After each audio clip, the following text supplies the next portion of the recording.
Happy Saturday. Good morning. How is everybody doing? Great. I'm here. I'm awake. Coffee in hand. Yeah. Coffee in hand. It's Haven't ladies' dried morning. out yet. I'm still a little moist from all the rain, but we're good. Oh. Yes. Good.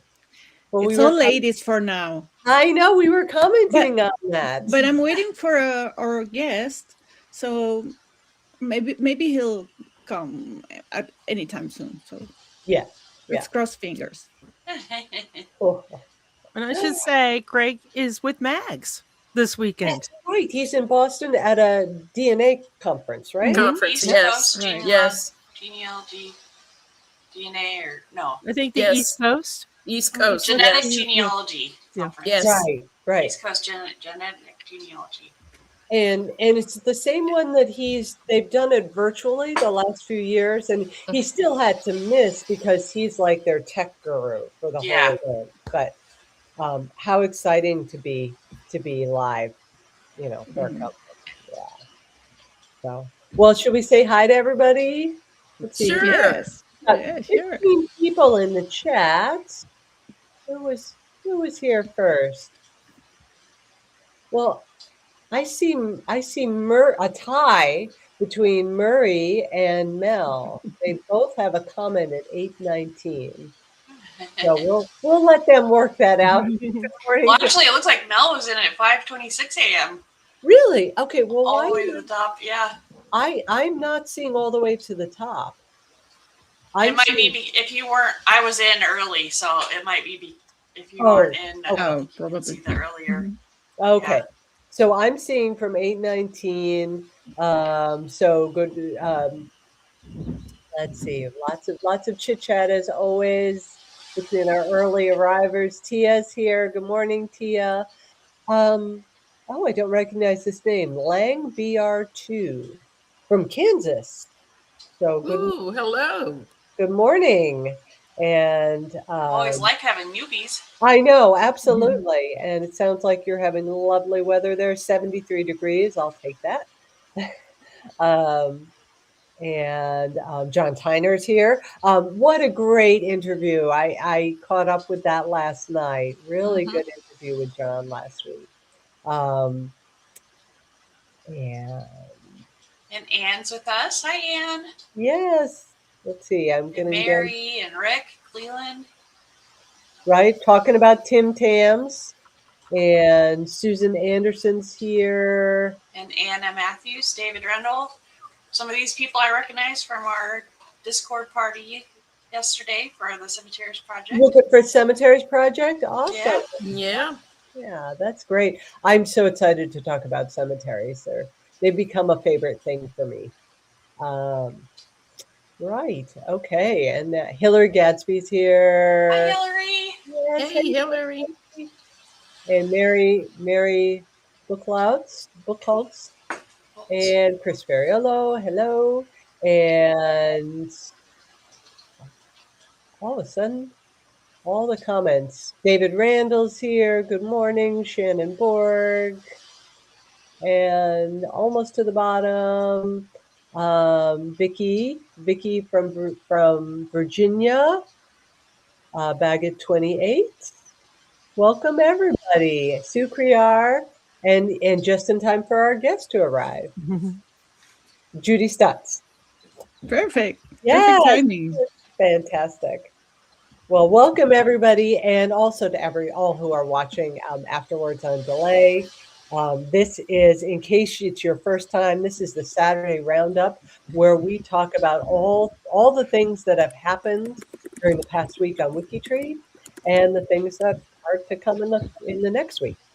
So I'll hand it over to Vicky. Yes, thank you, Betsy. And just in time, we're here with our member of the week, Khalil Thomas. Hey, Khalil, you're muted. There you are. Good morning, everyone. Happy to be with you. Good morning. Great. We were expecting you. We were so alone here, just ladies today. We used to have our men. Well, that's all right. Happy to oblige. Happy to be here and, hold it down for the other side. Well, great. Thank you for joining us. My And pleasure. congrats for being our member of the week. Amazing. How do you feel about that? Oh, very excited. I have been, texting the link to all of my family members and things, so that they can kind of get, I'm really trying to get more of my family into the WikiTree. And so it's been like a nice recruiting mechanism for me more than Hey, anything. But I was very proud, very excited, did a lot of blushing. great cousin bait, right? Exactly. Well, I'm glad you made it, Khalil. Where the first question I usually do is I'm sorry, I am having someone on my roof doing No some worries. work. Do you hear that? You guys hear that? Yeah, it's okay. It's okay. Okay, let's see if it goes away. Well, and the first question I always do is, how did you get interested in genealogy? How did it all started? That's a great question. I think family history is something that always really attracted me, really.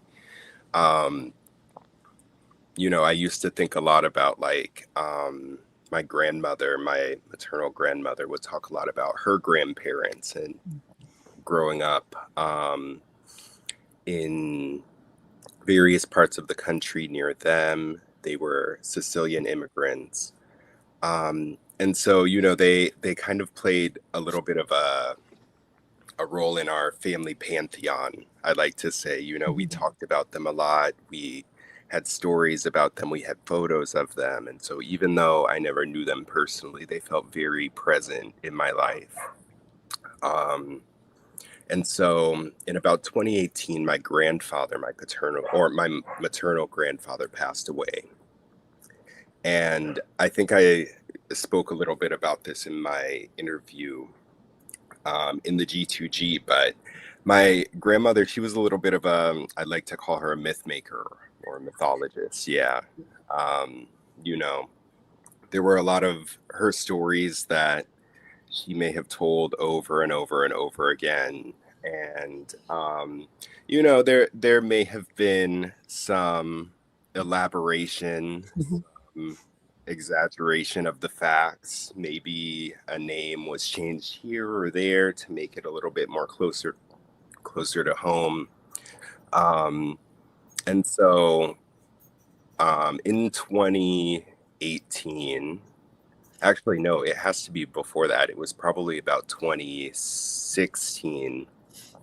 My maternal grandmother was diagnosed with cancer, very aggressive cancer. They gave her about 4 to 6 months at that time. However, she was a fighter. She ended up going on for another 4 years. Awesome. So during that time, I think, as we were helping her get her affairs in order, and as we were going through her things, and as we were setting her up to transition on in a way that, I think would honor her, a lot of those myths started to clash up against some of the reality that we were finding in her papers and in her mother's papers and in old scrapbooks and in documents. And so there were a range of reactions to that in the family. I think some people may have felt a little betrayed. I think some people may have felt a little confused. There were people in the family who kind of thought, well, now we don't know what to believe. And so in 2018, my grandmother, I think she kind of wanted to set the record straight. She had been telling us her myths her whole life. And so she asked me if I would record her telling her family story and telling her true family story. No myths, no legends, at least as much as she could help it. And so in 2018, I did that interview with her. And I, from that point on, was pretty hooked in terms of finding out that people really had all of these stories, and not just my grandma, but everyone, all of my grandparents, and I grew up telling people I have 8 grandparents. All of my grandparents remarried, so that family tree is pretty thick. And since then, I just have been interviewing my grandparents, and then my great aunties and uncles, and then my aunts and uncles, my parents, my cousins, and I go through attics with them. I, go find old pictures. I let them go through and edit my WikiTree pages because, it's all about uncovering that story. And I love to know, the history and the context of myself and of all the folks around me. Wow. Wow. You've been so lucky to have them and to interview them, to get to ask questions and get to review all those photographs with them. Yeah. And record the interviews. And you're recording. Wow, amazing. Can I ask Khalil, how are you preserving those? Do you put them on YouTube, or are they audio and video, or? I keep an audio kind of archive for myself. I have a little archive that I keep digitally. I share with my family. I work on things out of that. If I am keeping sources, if I'm downloading, the family Bible or whatever it is, all the way to, the family interviews, I keep them all together and I pass them around to my family kind of as needed. But I have a few of them, for example, that I have transcribed, and I have put the transcription up on WikiTree so that it can be referenced as well in our profiles. Oh, that's awesome. But yeah, the audio itself, I have most of those and pass them back and forth with our cousins. Yeah. Well, that's great. Yeah, amazing work, and it's a great idea. If you guys have your ancestors, your grandparents or great grandparents still alive, please do that. And you will be thankful when you took that decision. Khalil, you're very active in the USBH project, but you're also a member of the Go for Gold, right? You're reviewing our profiles from our peers. So tell us about that experience, because that is something new. So that Go for Gold is kind of one of my favorite new projects.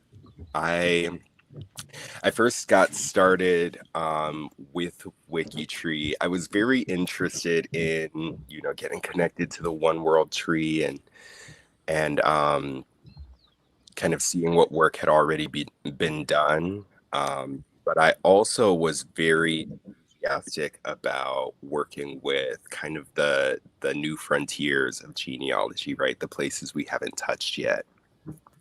And so, when I came to WikiTree, I found, a couple branches of my mom's line, and I was like, oh, great, we'll connect into that.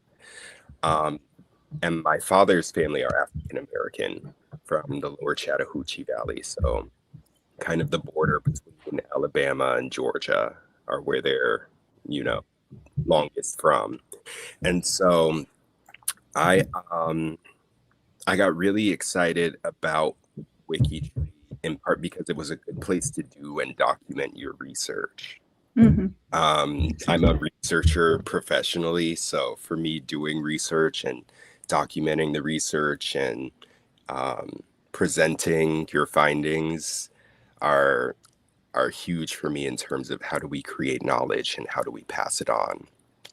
So I started working on my African American family on WikiTree, and I mean, talk about research notes that are twice as long as the biography, because you're tracking down one small document and, a hair's thread, you weave it through and you get to another document. And through that, I've been able to connect with some really great people and find some really amazing information. I mean, my great auntie and my granny are blown away by some of the things we've been able to work on together here on WikiTree. So it's been really phenomenal. But through that, I've gotten very I don't know, I'm also a linguist. I'm also kind of an artist writer type. So I get very kind of like artsy with my pages. I get very deep, detailed. I like to build really thorough,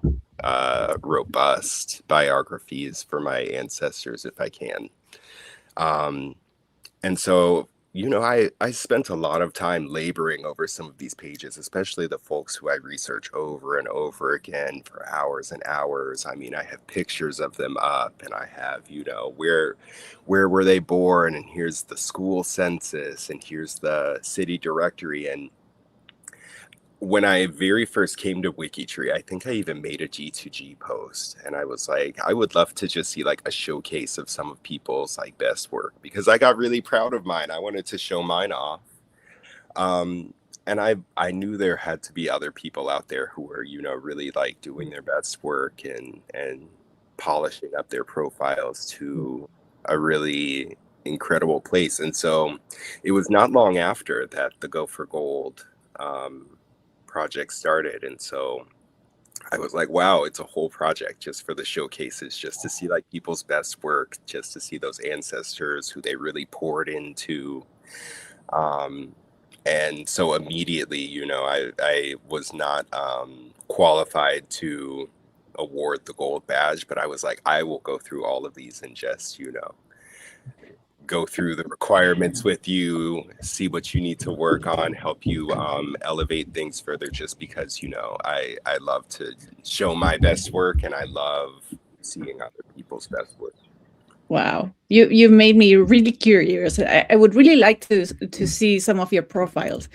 And, I have two candidates up this month for gold. So wow, definitely feel free to check out. And can you share if you want to share the IDs, maybe we can show something. Please. Are they okay? They are finished, right? So we can have a look. Yeah, you could absolutely go have a look. Perfect. Because I have what you said inspired two questions in my head. The first one is, why haven't you joined the Profile Makeover Challenge? Because every weekend I show the before and after of profiles, and your profiles would be perfect candidates. Oh my gosh, that's a great point. Partially I actually only recently found out about it through the Go for Gold challenge. So it's funny, Go for Gold challenge is so new, but it still is linking us back to some of these other projects and things. But yes, I would love to I am interested. Show one of yours. Okay, this is one. I will try to let me open that. And the second question, while I'm opening that profile, is, as a professional researcher, and this wasn't in your interview, so take your time to think. As a professional researcher, how do you avoid rabbit holes? Or do you get into rabbit holes anyway? The rabbit holes are why we're here. I think I'm a professional researcher because I love a rabbit hole. And one thing that I love about WikiTree, and that I really encourage people to get into with WikiTree, is the research notes. Getting into looking for or getting into your rabbit holes kind of methodically, right? So where have I been? What exactly do I need? What exactly am I looking for? And actually this profile here, it has some really great research notes that maybe we'll get to, where I go really deep into a specific rabbit hole I got caught in here. But you can see this is a very long profile. Oh, I love when they put the signatures. Yeah, I love it. Yeah. And so this is my ancestor. Yes, this is my ancestor, Jeremiah Leeming Eldridge. When he retired in 1910, he was the longest serving pilot on the Delaware River here in Philadelphia, where I live. And I'm very proud of him and very proud of his profile. As some of his retirement retrospectives say, his life on the sea was most romantic, and if compiled in a book, would probably surpass many works of sea fiction. He was a wonderful man, a wonderful ancestor. I look up to him greatly. And so, you know, he also was kind of a little bit of a local celebrity here in Philadelphia. He survived a shark attack. A shark attack, a hurricane. He survived all kinds of disasters. He saw all kinds of things. He worked up and down from Canada all the way down to Brazil. He sailed. Amazing. This was a great one here. He did some courtroom testimony that I was able to find transcripts of. So he's a really phenomenal ancestor, and as you can probably tell, I've put a lot of work into his profile just because. It's a long profile. Yeah, all about his estate and his will. Yep, there he is, and then. Great. And we'll have my research notes, so you'll see, you know, for example, these records here that are missing, I'm pretty sure burned up in a fire. And you can see that I'm still at the half of the page. And now the research notes start. Yeah, there we go. Wow.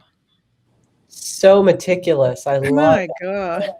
I want our ancestors or our descendants to know, you know, and this is something I often tell my family when we're doing, you know, genealogy related work is I always tell them, if I say something, you should be able to ask me, how do you know? And I'll be able to point to something. Exactly. So, I try to do the same thing with my WikiTree profiles. If someone wants to know, how do you know? I like to take them right back to it. But I like to know. I typically tell my family, if I want to know something, I'll find out. Yeah. You can tell me now. You can tell me don't tell anyone, but I'll probably find out. Wow. Amazing. What a great profile. I would really love to show one of yours. So please, let's do it. Yeah. Well, we usually show the before and after. So I've got plenty of befores. Yes, you can take a screen capture, and then we see the after. Great. It looks like there's a question in the chat. Let me start there for you. Yeah, I started one. Is that about the profile? This one? Oh.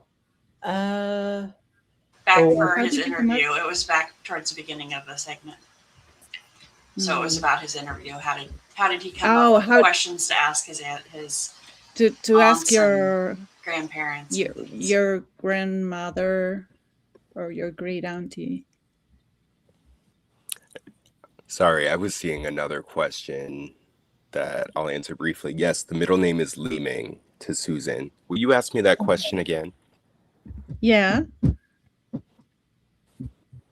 Is the middle name Leeming? Leeming, yes. We're related to the Leeming family. But it's the middle name or last name? Jeremiah Leeming Eldridge. Okay. And the other question was, how do you come up with the questions to ask when you interview your family? Practice.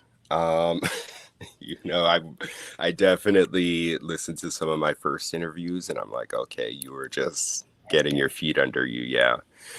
And you know, I find that I have kind of two kinds of family members that I approach a little differently. Some are the family members who I call the yappers. Yeah, they're the ones who, you know, they don't need a lot of prompting. I maybe have to write down 4 or 5 questions and they'll carry us for about 2 hours. You know what I mean? So those are the easy cases. I think the harder cases are, and you know, it's funny because I think sometimes I can fall into this camp. But the folks who, you know, are a little more a little more hesitant, a little more reclusive, a little more tacit about their information. You know, for example, my granny is a very open woman, a very open book. If you ask her and she did it, she'll say she did it, and that's it, you know. However, all she's going to say is, yes, I did it, or no, I didn't. Mm. And so you've got to kind of work her through the story a little bit. So one thing I have found is, first of all, you know, I try my hardest not to do the one interview family members anymore. Sometimes I like to do my interview, I'll take some notes, I'll think about it, and then maybe a month or two later I'll come back. The other thing I like to do is I really like to just, you know, walk them through their story from the beginning. And a lot of times I will almost kind of like anticipate their story and ask them to correct me a little bit. I think people, and this might be, you know, my personal opinion, I think people get very eager to provide all the information when they want to correct the record. That's If the that trick. makes sense. And so it's not to say, you know, so Granny, you were a clown in high school, you know, and she has to, you know, correct me wildly from there, but to say, you know, oh, so did you meet him around that time? Or, oh, and so that's around the time you had Uncle Mickey. And she'll say to me, no, because Uncle Mickey came maybe 2 years before when I was friends with Felicia. And after that, I met Robert. And that's how. And so then Perfect. you get a lot more of that detail and nuance. And so for those people, I kind of try to kind of build the story with them, kind of a turn take. And, you know, you tell me if I'm wrong. You tell me if I'm off track, and you correct the record for me. Great.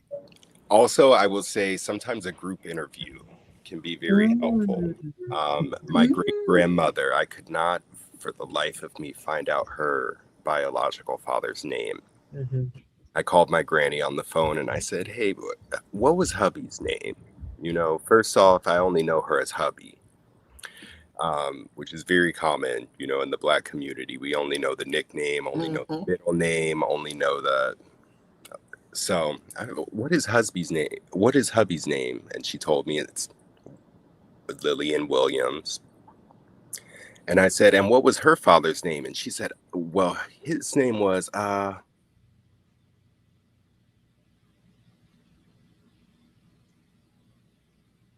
think he's frozen. Oh, what a We moment. lost Khalil.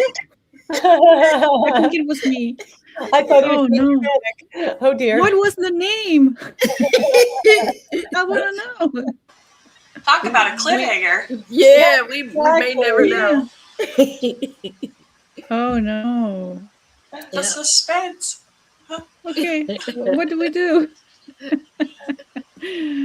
Okay, Khalil, if you're hearing or still watching us, you can go out and come back. join Come again. back in. Yeah. Yeah. Yes. Okay. So, and the noise is starting. What do you say we go with you, Denise, and we leave this standby? Well, sure. Of course, you can see the additional face here, and it's my dear friend Asia. I spent a lot of time with her this week. This is Cemetery Week, and Asia was hosting a couple of things this week regarding cemeteries, and I attended at least 2 of those. I don't know how many were going on, but there was a lot going on there. So I invited Asia to talk with us this week about cemeteries and the cemetery project, since that's the theme for this week. So Asia, how did you get involved with the Cemeterist Project? I guess it helps if I unmute myself. All right, so I'm just going to share the screen. So I got started by doing a local cemetery to me. It was only about a mile away from my house. I just started taking pictures and started creating profiles, and then I made a space page and did a category, and just kind of gradually started getting involved more and more, and then I joined the project. So that's how I got started doing it. And this particular project involves not just walking around in different cemeteries, but actually taking photographs of gravestones and documenting those that are interred there to preserve that history. You've done quite a bit of that, haven't you? You've gone around and taken some photos. What's that experience like? It's really funny because I don't know what I was thinking when I started with this one cemetery that was local to me. There's over 6,000 people that are buried there, right? So what was I thinking? But my mom actually helped me, and we did take a photograph of all the burials there. Awesome. That's amazing. Up to November of 2020. I don't have profiles for them all. I have almost half, I think. I'll have profiles on WikiTree. So that's the status of that. I can actually show that space page. So this was, I think, one of the first space pages that I created on WikiTree was for this cemetery. So some pictures I took of the sign and the entrance there and where it's at. And then I found that the New Mexico Transcription Project had entries, database basically. And so I've got them listed there. There's also a book that was done of the all the headstones there. So I kind of nerded out and I made a cross-reference database of the cemetery. Wow. Yeah. So it's, not everybody has to do this. It's how much you want to get involved in doing it. Some of the conversations that we've had during the week, I noticed that some people had the idea that they had to do everything, and you don't to get involved. You don't even have to join the project. But even if you do want to join the project, you don't have to go out and take pictures to be part of the project. They have different project teams that you can join. So they have the Elements Cooperative ground operations are the ones that take the photos and upload to a sandbox. And then there's the data operations where they complete the transcriptions from those pictures and source the profiles. There's affiliate status. So there's different aspects of the project that you can take part in. You don't have to do it all. Yeah. So you can join up with somebody who's in your same area, maybe, and they can go out and take the pictures for you if you don't have access to a vehicle or the ability to go out and do that. So that's, the great part about WikiTree is the community and the collaboration that we have here. So just try not to be intimidated. Just join the project, get that tag added to your followed tags, and start talking to people. There's also a cemeterist project channel on Discord, which if you haven't gotten onto Discord, I definitely recommend that. It's a great way to get to know people and collaborate too. Yeah, yeah. Now, some of the newer members may ask, why can't I use the pictures that are on Find a Grave or the pictures that other folks have taken and placed on billion graves? Why can't I use those? Yeah, so that's all about the terms of service on that website and what they are allowing to be used other places. On Find a Grave especially, if you look at the person who took the photo, if you look at their profile page, I'm just going to go over to mine.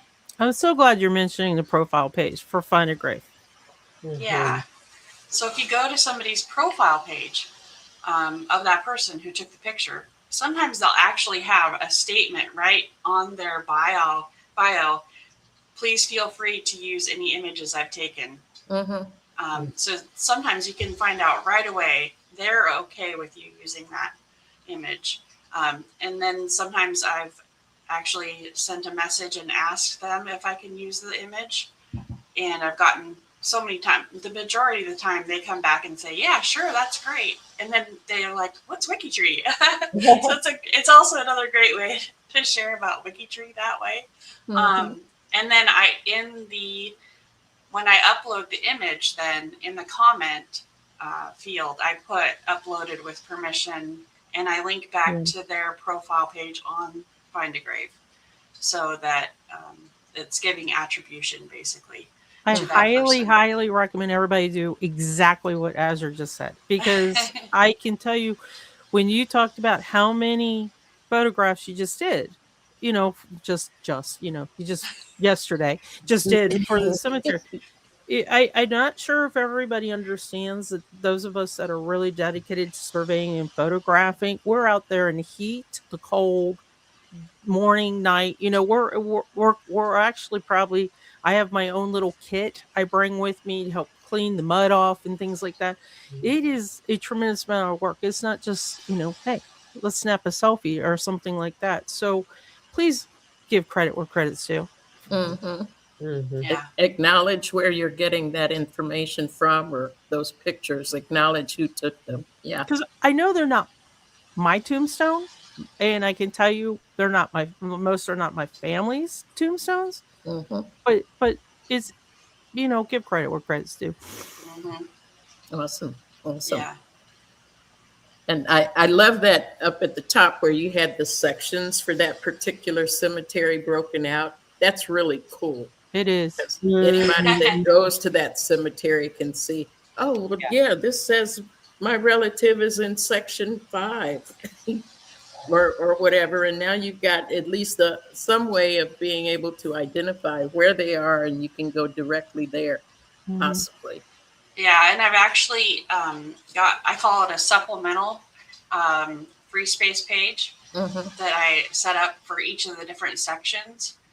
And so I know when I took those images, and then, the same table, but highlighting which section you're in.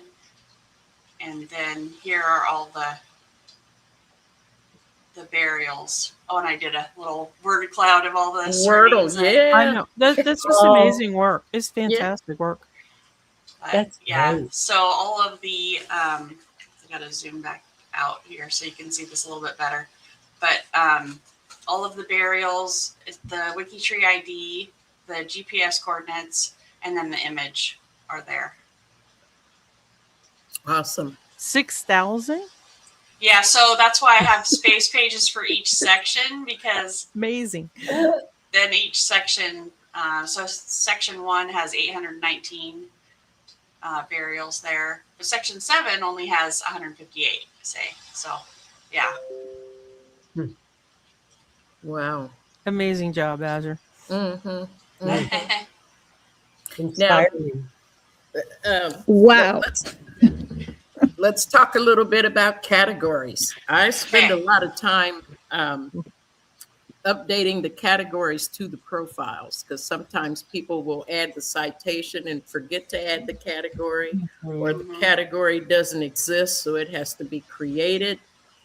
What do we do in those situations? All right. Yeah, so I brought up an example for us to do. So there is an application extension called WikiTree B, and Sandy actually did a great video showing how to do this. And if somebody could add the link to the chat, that'd be great. I meant to have that ready, but I didn't grab it in time.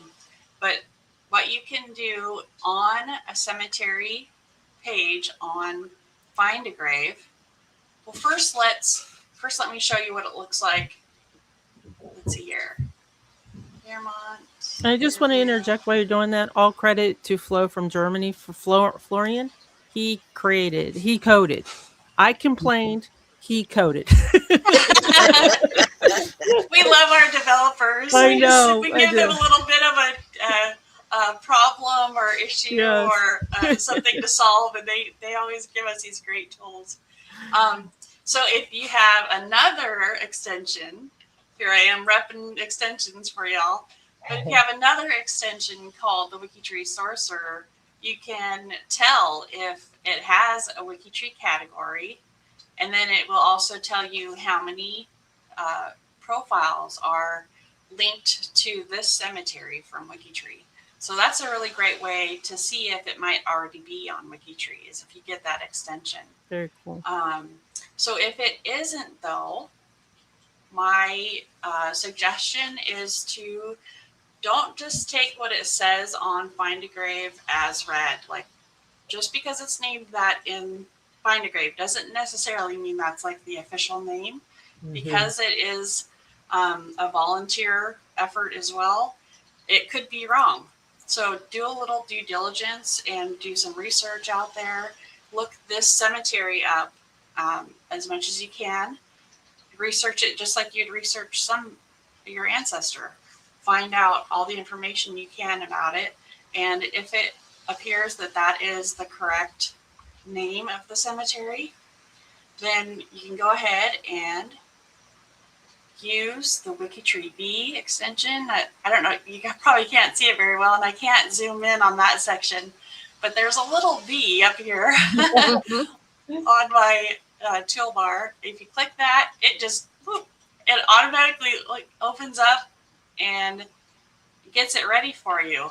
It happened so quick, you might not have caught it, but it's showing you a preview already of what that would look like. It's already loaded in.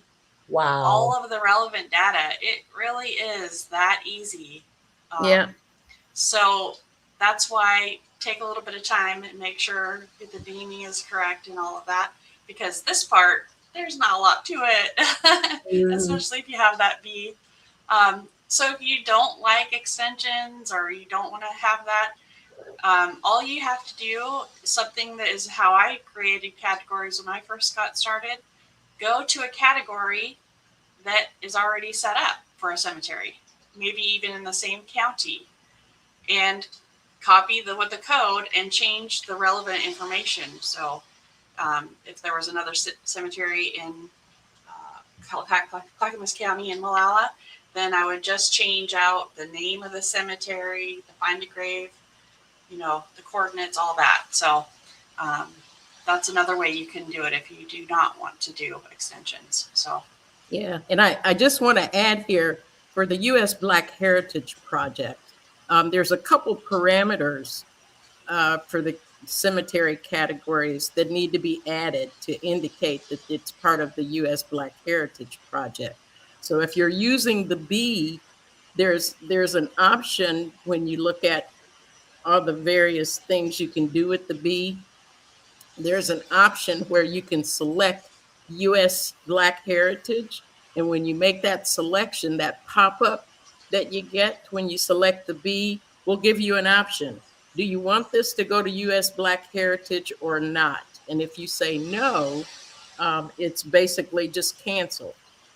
And you get this. If you say yes, then it adds those additional parameters for U.S. Black Heritage. So, Flo and Sandy did an awesome job with that. I only have one request because there's one more parameter I want added.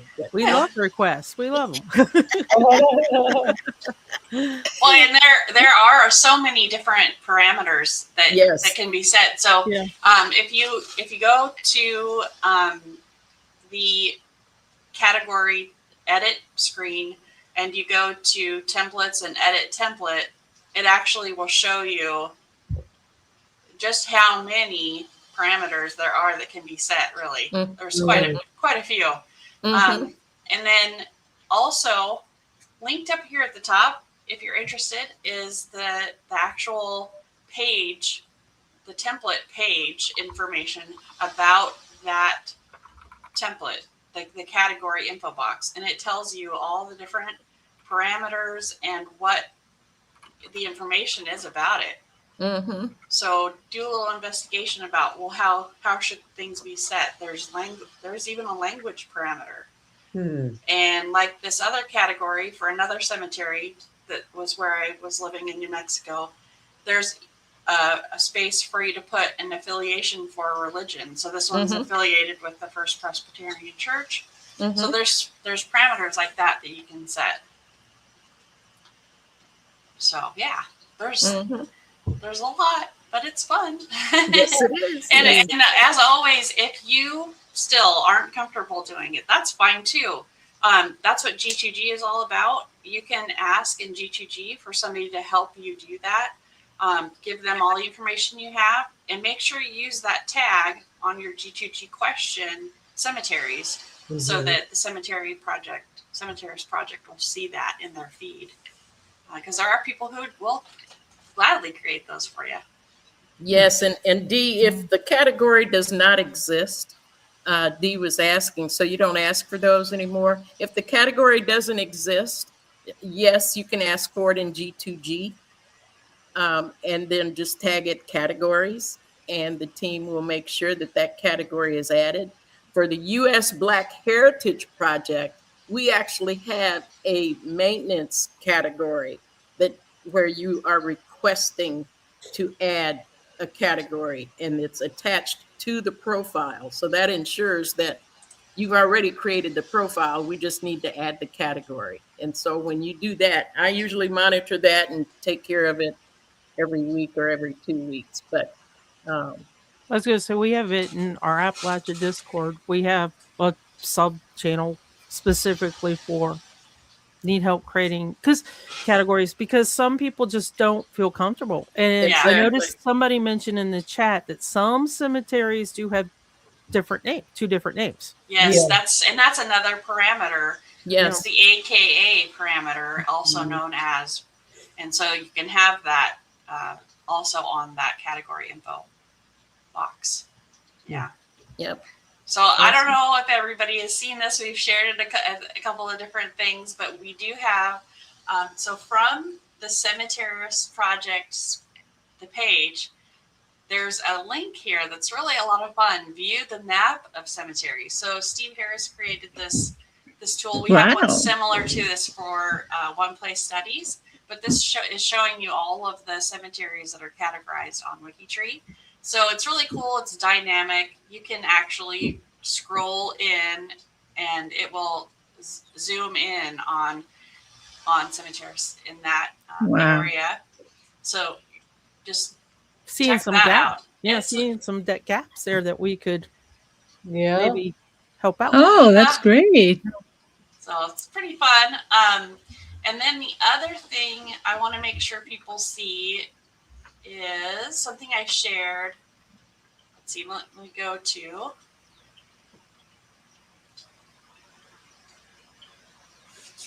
Sorry, I should have had this ready. But if you go to a profile and you do the tree apps, one of the apps that's available on the drop down, of course, there's so many, which we love. There's one for ancestors' cemeteries. Oh. So check that out. It lists all the ancestors, all the cemeteries that are in your family, basically, for your ancestors. So it's kind of fun. That you have profiles linked to. Yeah. So that was just another thing I wanted to highlight, because I think we forget just how many different options are available to us to view the, profiles on the tree apps. There's just so many that we kind of lose sight of how many different options there are. Yeah. One final thing. Can we look at the detail report that's on the cemetery category? Definitely. Let's see. Where was I? This one's a smaller cemetery. Let's do this one. There's only 41 burials here, so it'll be a little bit of a more manageable report to look at. That other one is just too big. So here we go. This shows you. I don't think there are anything to work on here because it's such a small one. But this would show you if there were, say, people who had a find a grave citation but they don't have the category. Mhm. So then from there, you can click the add, add that category to that profile. So then it would be in the correct category. And if you have the other extension, the WikiTree browser extension, of course, that makes things really easy. If you run that auto bio, it will actually go through and add any relevant categories for you. Yep. I think this report would also show you if there's somebody in the category that doesn't have the Find a Grave citation. Mhm. So Correct. it Yeah. goes both ways. Yeah. It's a good way to check if there's work to be done there. Mhm. And if As a we're- person may have a cenotaph in another cemetery, Oh, yeah. they would be listed twice, and you'd see both of those cemeteries listed for that ID. Yeah, and we talked about that a little bit at the Zoom. There is a let me go into the template for Find a Grave. So the Find a Grave template has a parameter for you to say same as and then equal no. You can use that for the cenotaph, and that's a way for it to help not have those suggestions come up. Ezra, can I ask one favor? Can you Sure. go back to one of the space pages for the cemetery? Uh-huh. I know this sounds creepy. This is one of my favorite things to do is hit the My Connections. Oh, yeah. Yes. Very much so. Sometimes you get a great surprise. Yeah. And sometimes I'll do it something like big. It'll take a while, like Arlington or something like that. And then I can research some military profiles, ancestors. But, sometimes it's just trying to chase down a little DNA or a little mystery. If a large family cemetery, chances are you're related to a lot. You might find someone that is not connected. Yeah, Well- and it's really funny you say that, because that's actually one thing that happened for me when I was working on this specific cemetery. Was just for kicks, I did that, and I realized, I do have relationships there. So And how yeah, cool, because a lot of this is your work as well. So it gives you this I'm sense of related to that pride. person. Yeah, it's fun. Yeah. I love that. That's one of the things I love about WikiTree when I first got here, was just being able to do that, connections. Oh, and I always try to remind people, when you do that to a category that has over 200 profiles in it, you're only doing that first page when you hit that button. So you got to do this next button to get to each. You have to check each page basically. Yeah. Interesting. Huh. Yeah. Yeah. Now, just as an FYI, for our family reunion, we did a tour of 3 different cemeteries. We did a bus tour. And so cool. everyone that was participating in the tour, I printed that off for them.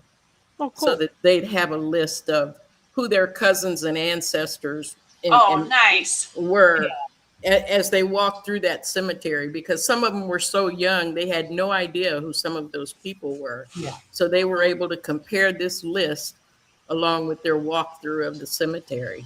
Yeah. Wow. Great idea, Denise. Yeah, and Anne, thank you so much. She's reminding us to add a flower to a Find a Grave memorial. So Yeah. we were doing this at the Zoom. So I can walk through this one because it must have got removed, or I haven't done this one yet. So let me go ahead and just show quickly how to do that. Oh, look, you did leave it, but I'm going to actually do another one, because on this one, we want to actually leave the profile ID in the comment section. Yeah, I think that was your first one. it was.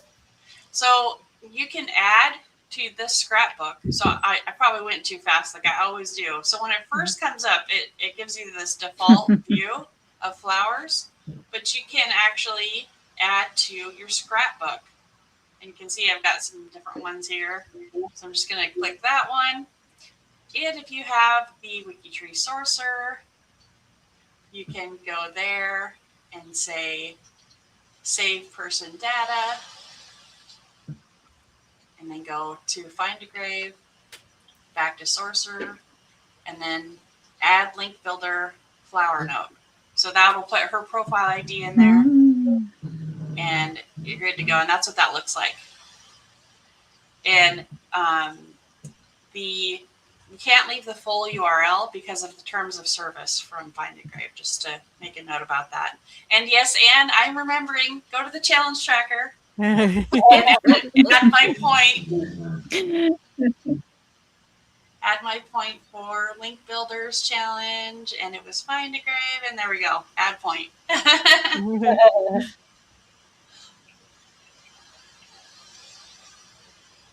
Did we have any other questions?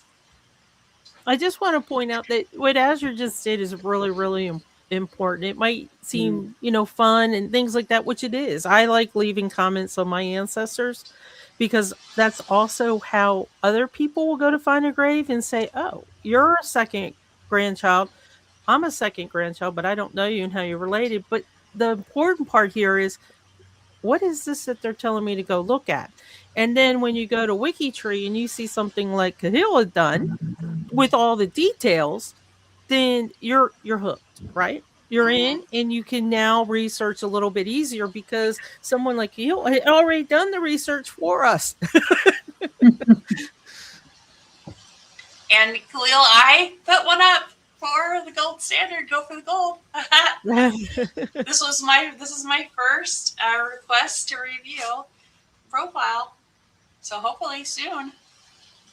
And I really appreciated and I shared in the chat how to do that gold for the gold, and there was a really good clue there about if you're doing or if you've requested to do a gold standard summary at the top of your research notes, so that the person who's going to review the profile can kind of get a summary of the salient points. Because sometimes, like Khalil's, my research notes on this gentleman is quite lengthy. So, if you can summarize the information for them, that helps them out. Awesome. Great job, as usual, Asia. We really appreciate all the tidbits and insights. And hopefully everyone watching today or later will have learned a few things. So with that, this will conclude Behind the Branches for this week. Wow. What an amazing day. Well, I think now we have to find out if Khalil ever found out Lillian's father's name. Yes. Who is Javi's father? I saw the question in the chat too, and so I think this will go back to my point. Is I asked my grandmother what was Hubby's father's name, and she said to me,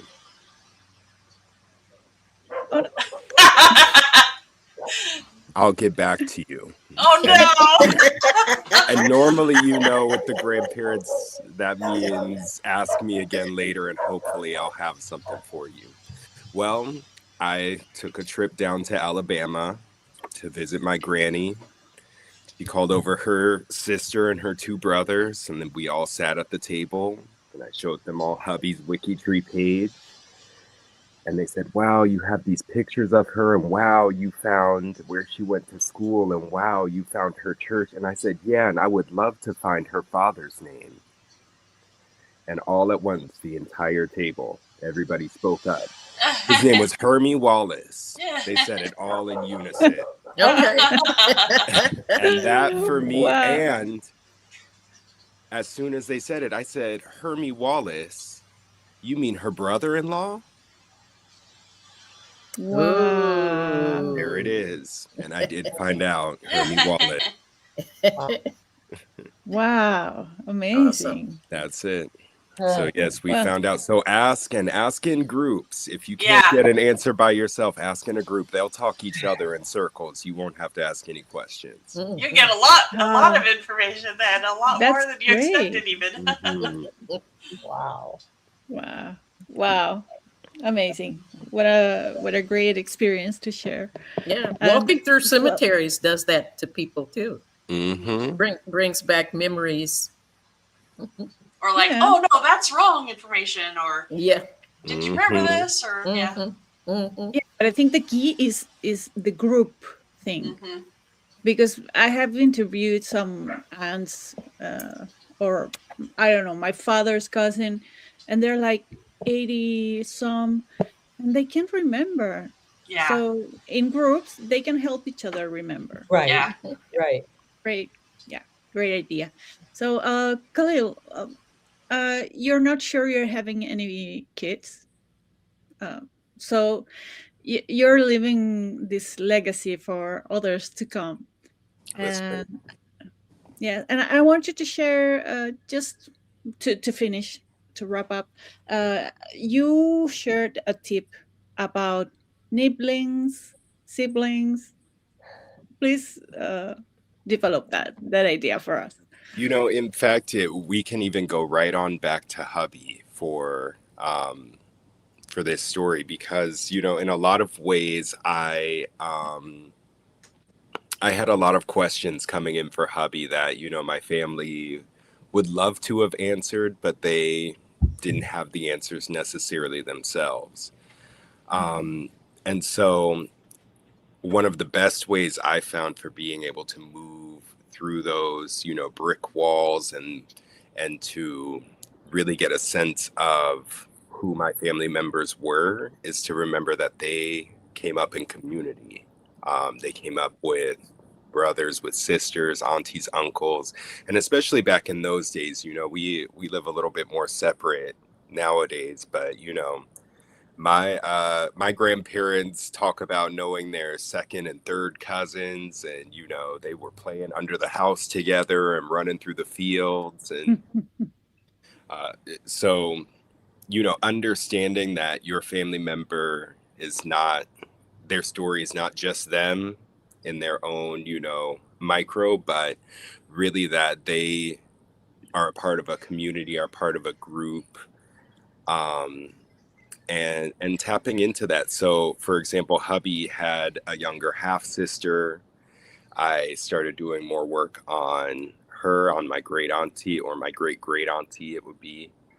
And I even, got very deep into that work. In fact, I grew up in Denver, which is very far from Alabama, and ended up finding out that hubby's sister had a great granddaughter who lived maybe a few blocks away from me.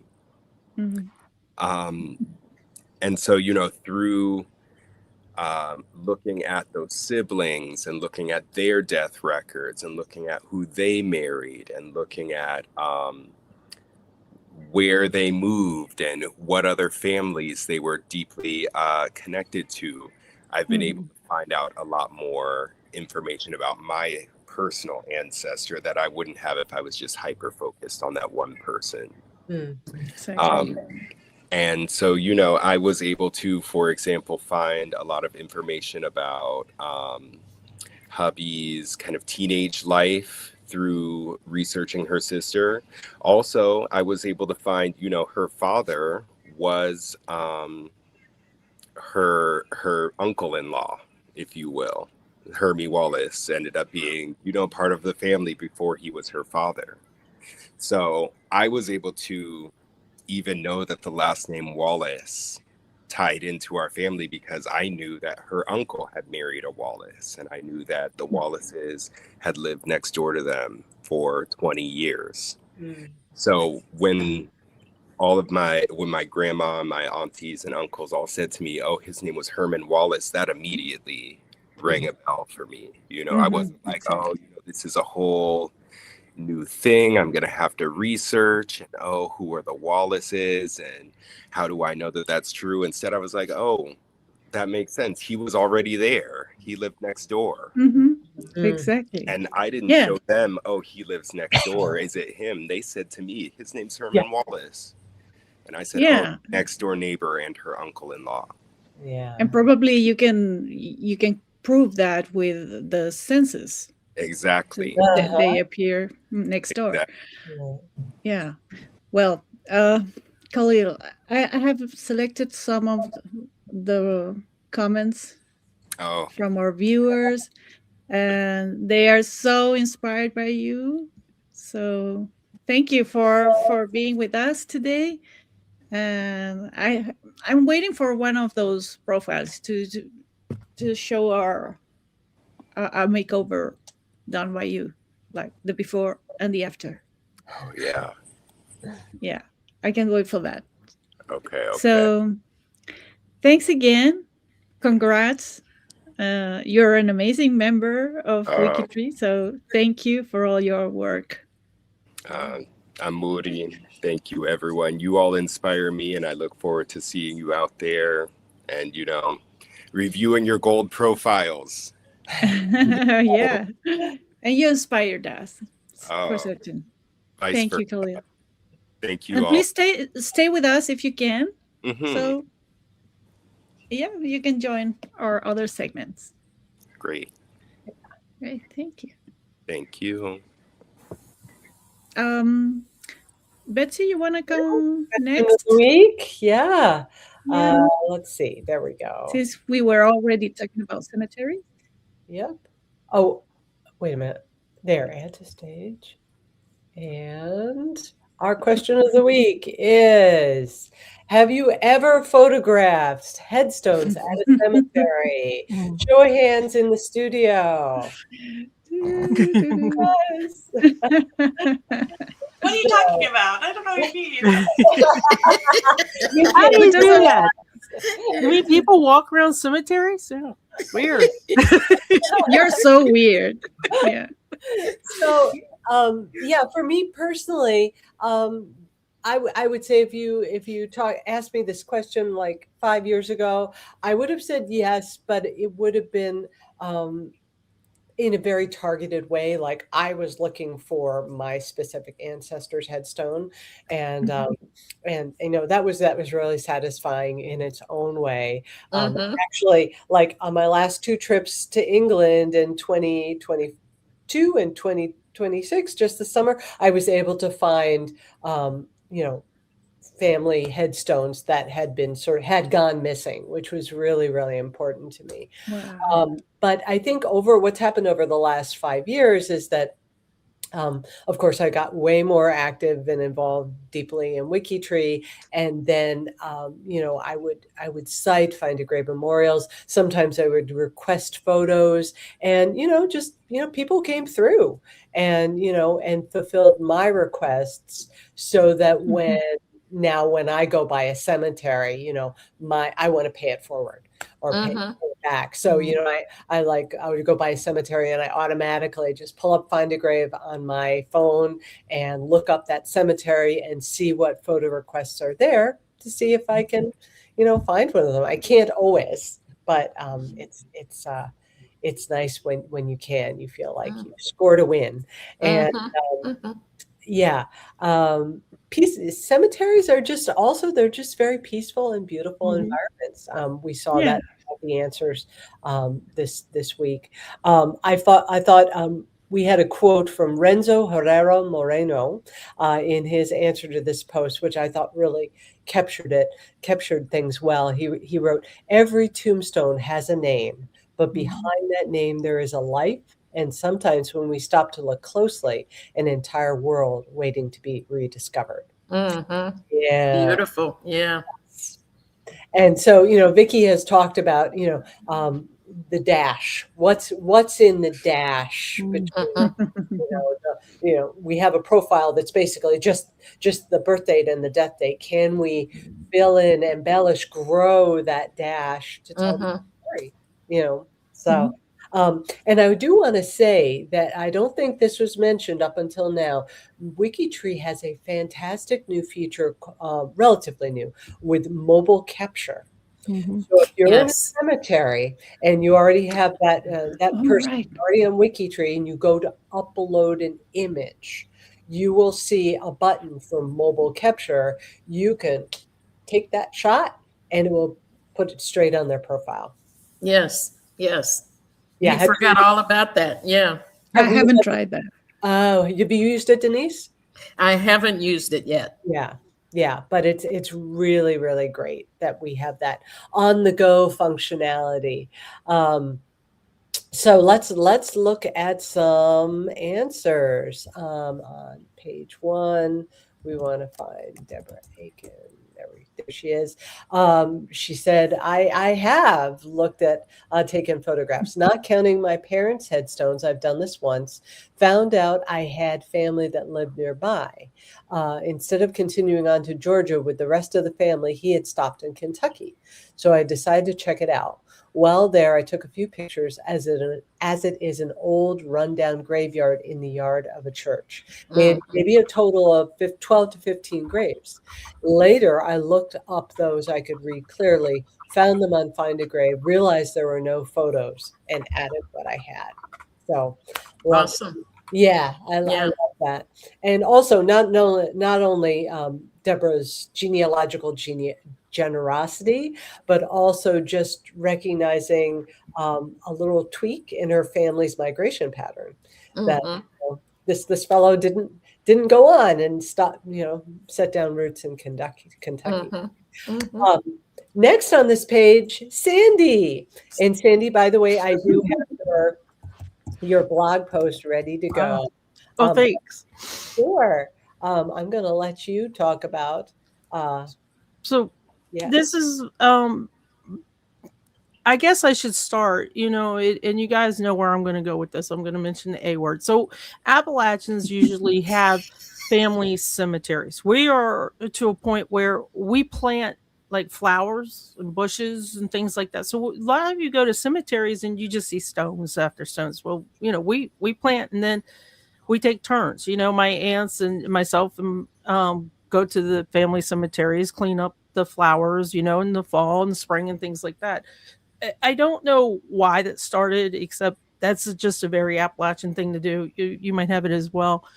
And this is one of my beloved Bonners cemetery. This is one that I volunteer at.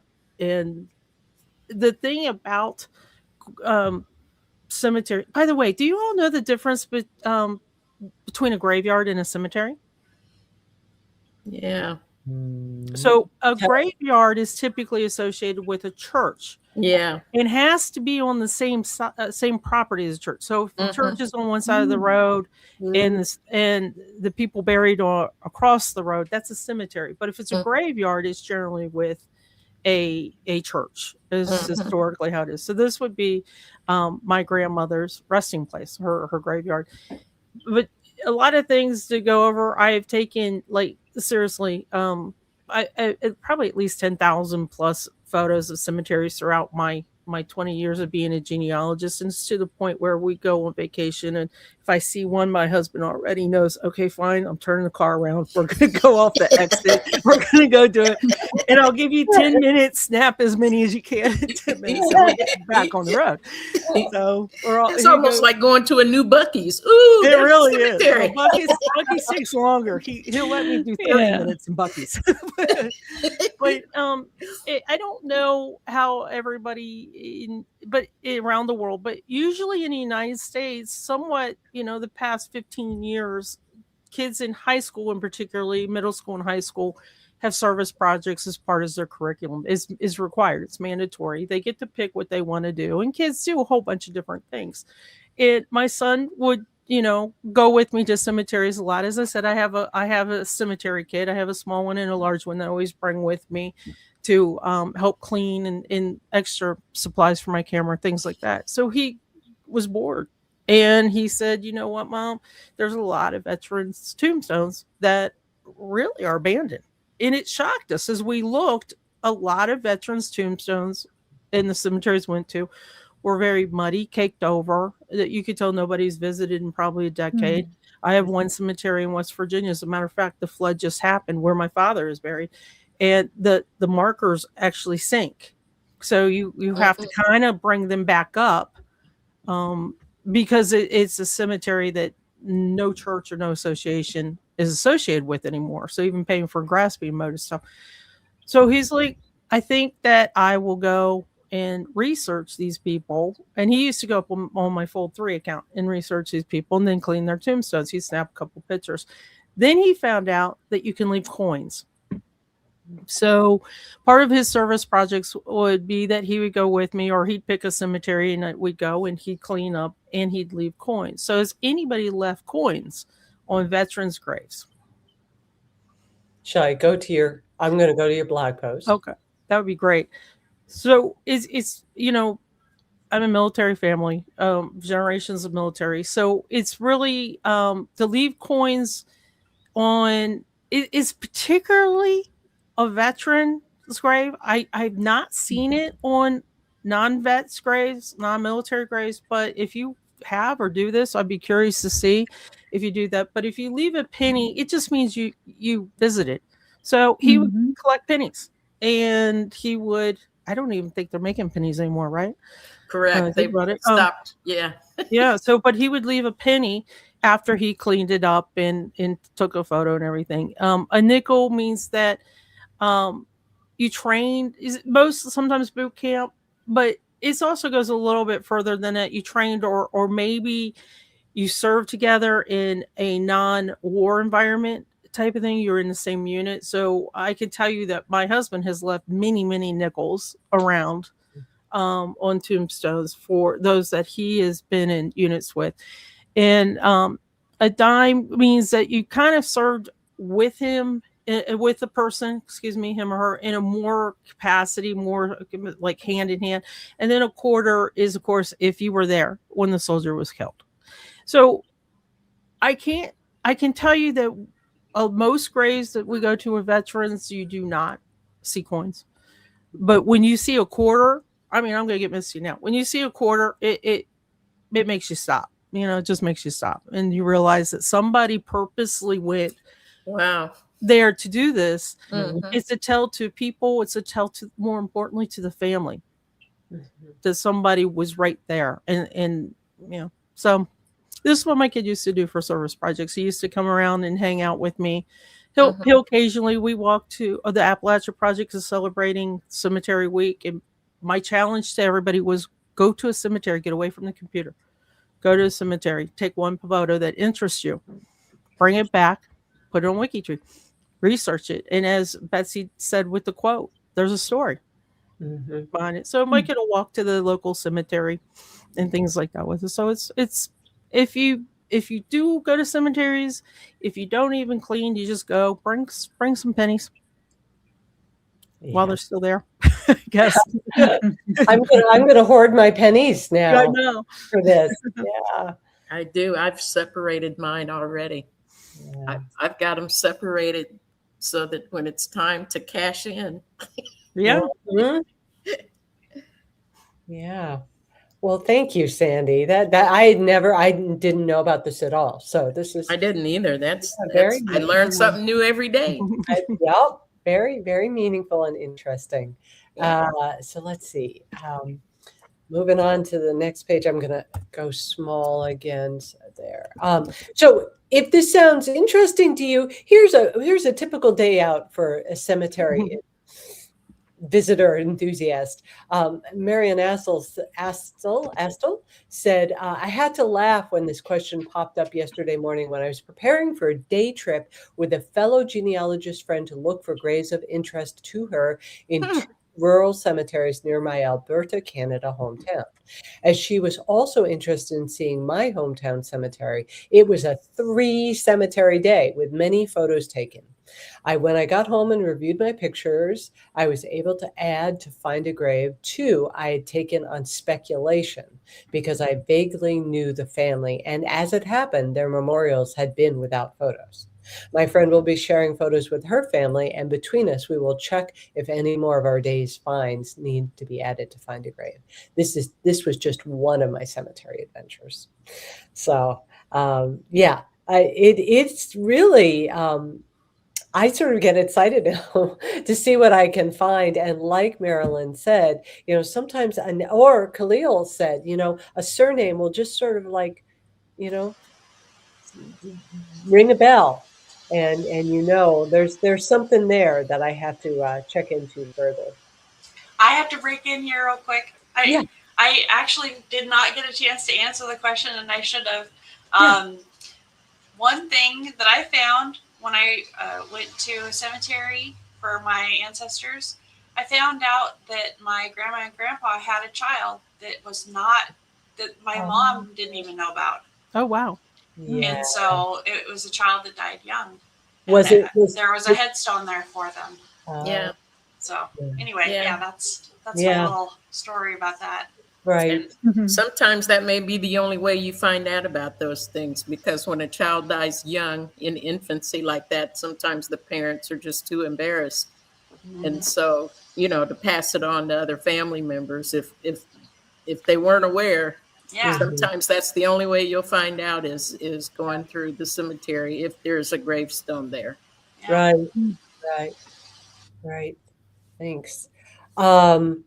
Now on the next page we had just I'm sorry if I'm mispronouncing your name, Pelicorn, who was traveling and in Namibia in Africa, and said, I had the opportunity to capture the image of a headstone that told a poignant story. Situated amidst the remarkable fossilized Mesosaurus skeletons, there was the grave of a German soldier.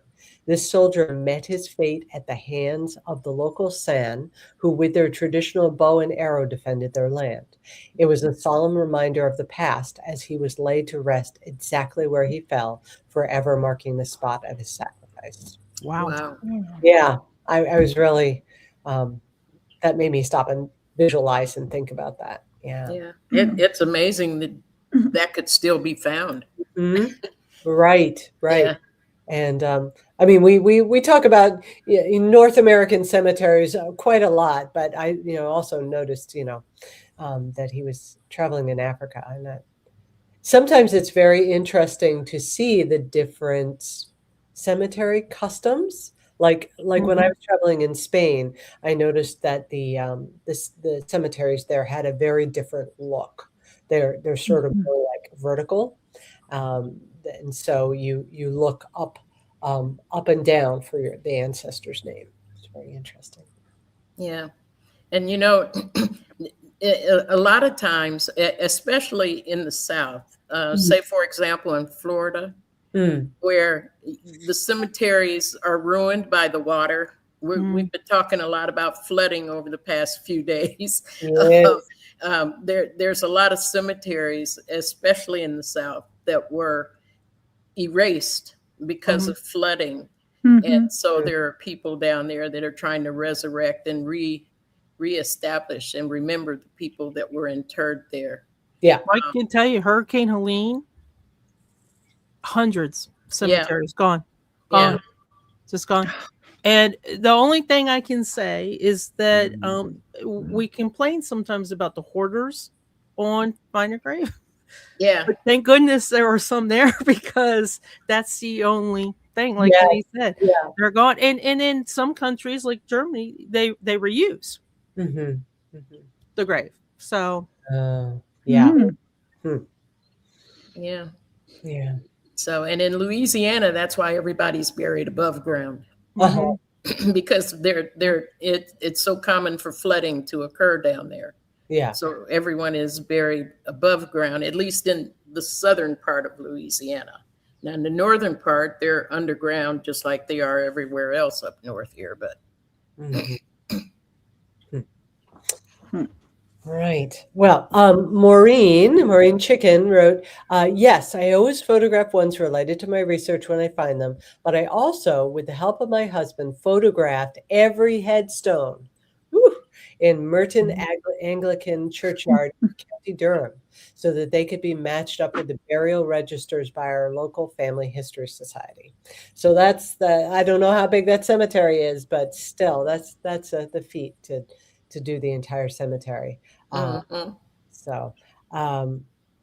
One more on this page. Darlene Harbeck said, yes, my husband and I spent August 2024 in Aberdeen, Scotland, and often wandered the graveyard at the Mitherkirk of Kirk of St. Nicholas.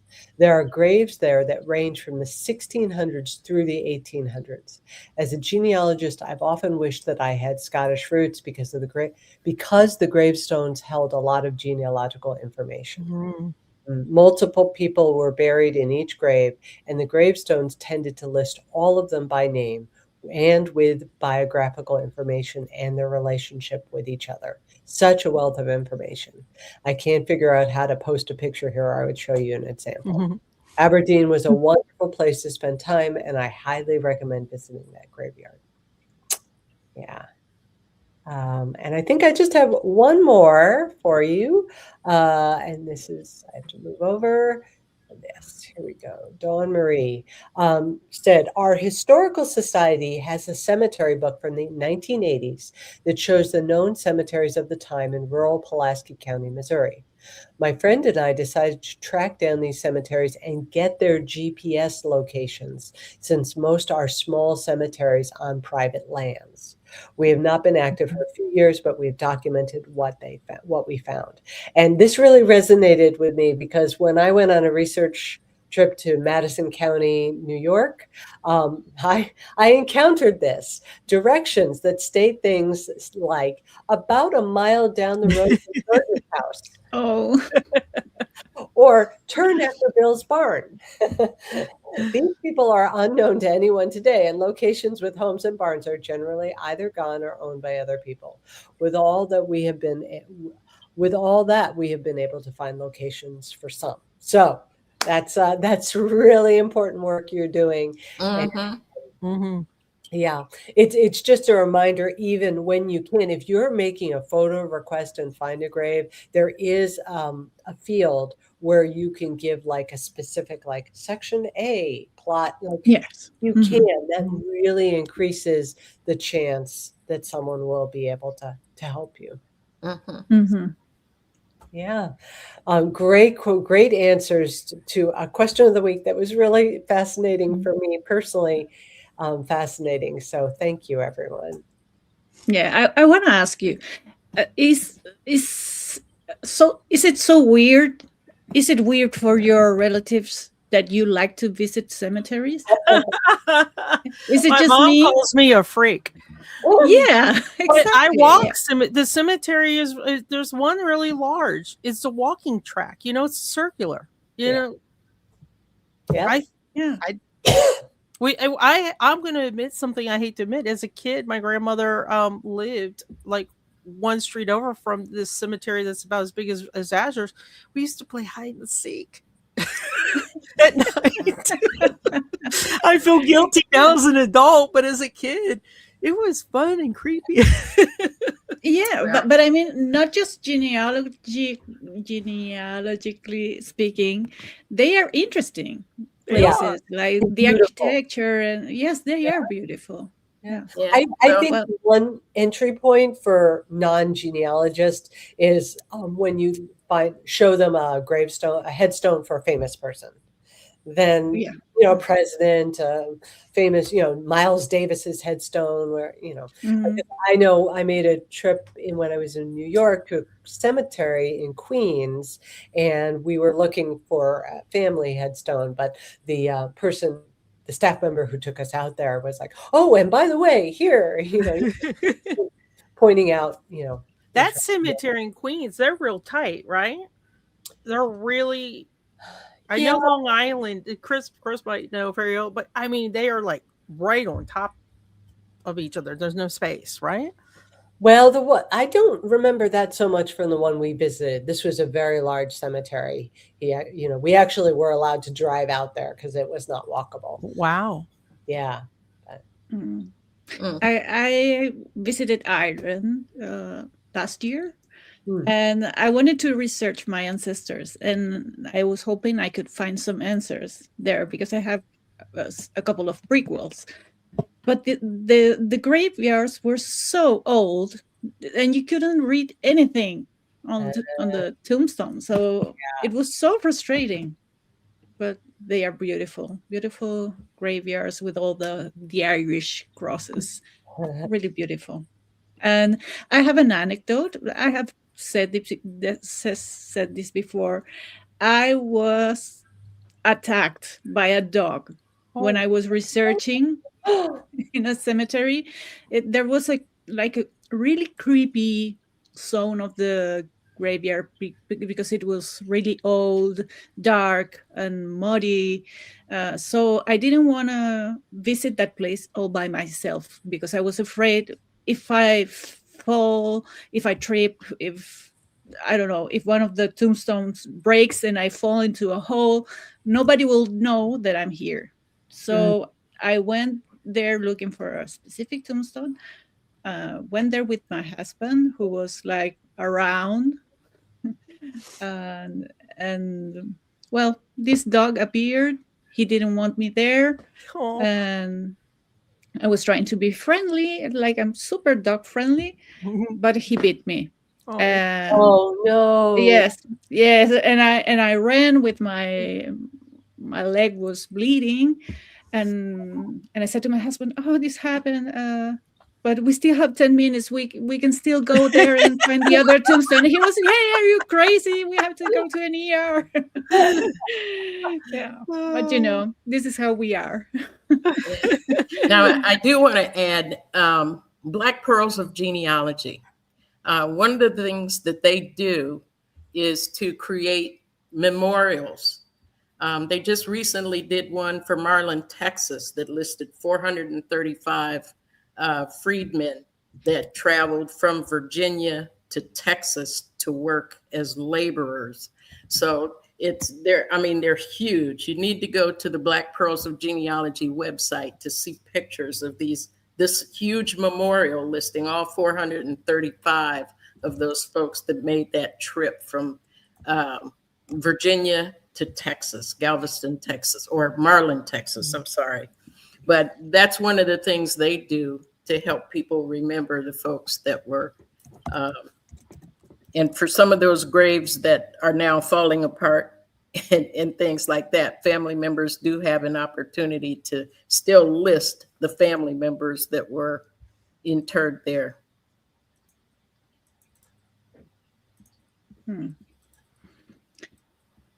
Well, So that's it. I just want to mention one thing, because when Azure was showing the categories and adding the categories, I'm noticing a lot of people mentioning cremation. There are cremation categories. Yes. Yeah. And what was done with the ashes, unknown or given to family. Yeah. I had no idea. And a question we had to come up a lot during the different parties that we've had is, how do I get where do I get started on the cemeteries? How do I find my cemetery? Well, there's a top level category that you can drill down from. So, yeah. Yeah, if you're in the United States, you need to know the county. So, but basically that top level, it's divided by continents, and then you go from, say, North America to U.S. or Canada to state and county, and then you get a list. Yeah, thank you. Well, this was a pretty interesting topic. Absolutely. Yeah. Do you want me to show the profile makeover of the week? We have an interesting story. Does it include a gravestone? Maybe. I'm not sure. Well, we're going to see the profile makeover done by Lin Yang. She did the profile of Paul Wickley, who is her great-grandfather. This is Paul Verden Wickley's profile, and you can see this is a gold standard candidate. So maybe we will have Khalil review this profile. And well, Paul was born in 1901 in Iowa and died also in Iowa. And you can see we have this amazing table of contents because Lynn does these biographies that go like chapter to chapter. And I can tell you that, remember that we have a suggested theme for makeovers this month. Why I say suggested is because you can choose whatever profile that you are revamping and or beautifying, and you can share with us. It doesn't have to go with the theme of the month, and the theme of the month is surprising connections, because we always find surprises when we're researching our ancestors. And Paul's life had an amazing surprising uh, anecdote. It's more than an anecdote because it went through the newspapers, even internationally. And I will tell you why. Well, this is a photo of Paul and his wife Grace. And well, he had a quite a normal life. You can see the whole biography full of links to people and history facts. And well, these are amazing biographies that Lynn puts together. And well, I want to just read a short story here that made me laugh. Uh, it says, probably around this time, according to family legend, Paul and his brother Gerald were out chopping wood for the fire. Paul put his hand out and told little Gerald that he bet he couldn't hit his hand with the axe. Paul lost both the bet and an index finger that day. Well, this is a funny anecdote. But what makes it so surprising? Well, human combustion. Have you heard about that? Spontaneous human combustion. I read stories of this mysterious thing that used to happen in the old days, and it really made me scared. But this is a real story. Well, Paul was international news. It says here that in the early morning hours of Friday, the 8th of January, 1943, according to Paul and the Associated Press, this was in many newspapers, an itching foot woke him around 3:30 a.m. He rubbed one foot against the other for relief, felt sudden heat, threw back the covers, and found his bed on fire. He put out the small blaze and went back to sleep. But an hour later, the itch, the rubbing, and the flames all returned. Paul blamed the addition of electricity to the house and static in the new bed set that Grace had just purchased. And he declared that he believed he had something for Mr. Ripley's, believe it or not. And that's how it appeared in the newspapers from Phoenix, Palm Beach, Des Moines, Fort Myers, many with their own twist on the headline: hot food, hot one, a flame, gets hot food, itching foot is for Ripley. So, well, this is the surprising connection that Lin Young presents us. And well, an amazing biography full of sources and research notes, also very long, just as Khalil's. You can see, well, amazing. And I want to show you, oh, first of all, sorry for this. I want to show, well, Link always presents a historical context, and she mentions contemporary people of the person's profile. And I want to show you the acknowledgements, because Lynn always adds the acknowledgement for AI. She uses AI usually for the narrative, for the biography, But now she also says she used it to create the background. And listen to this if you want to use a prompt similar to this. She uses to create the background of an old American Midwest man's flannel fabric pattern. And she also used this to create a cartoon representation of Paul's hot food. Why? Because she wanted to be similar to the ones used in newspapers those days. And I will show you the result. Da, da, da, da.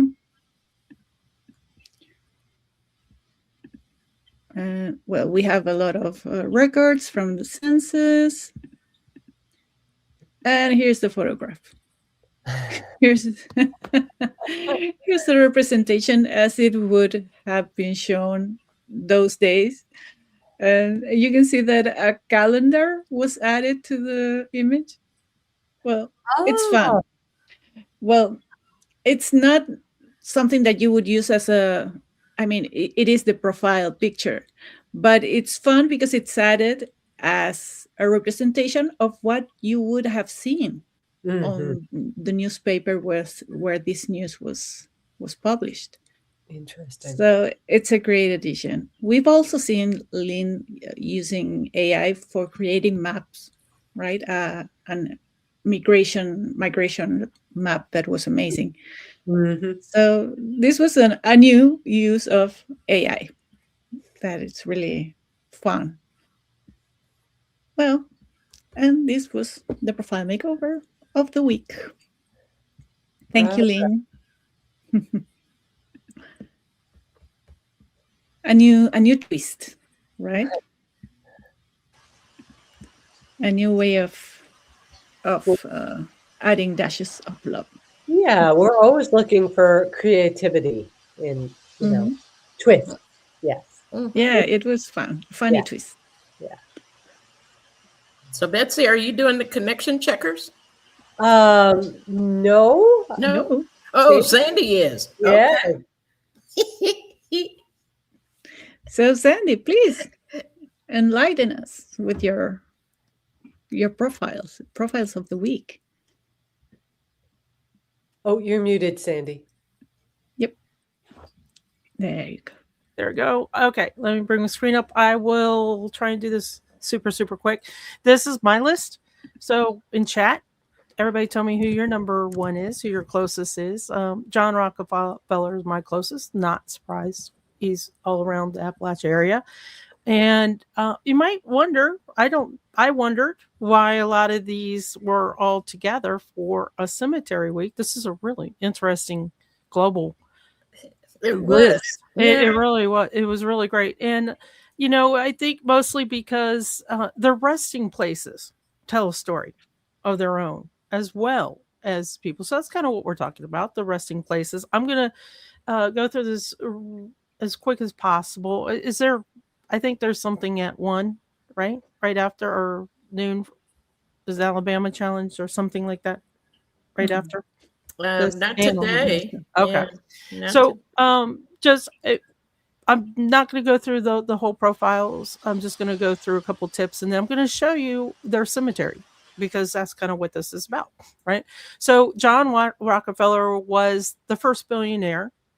He Standard Oil, if you're from Ohio, I know, Denise, you probably have got a lot of Standard Oil relics around. But he was the country's first billionaire and one of the wealthiest Americans ever.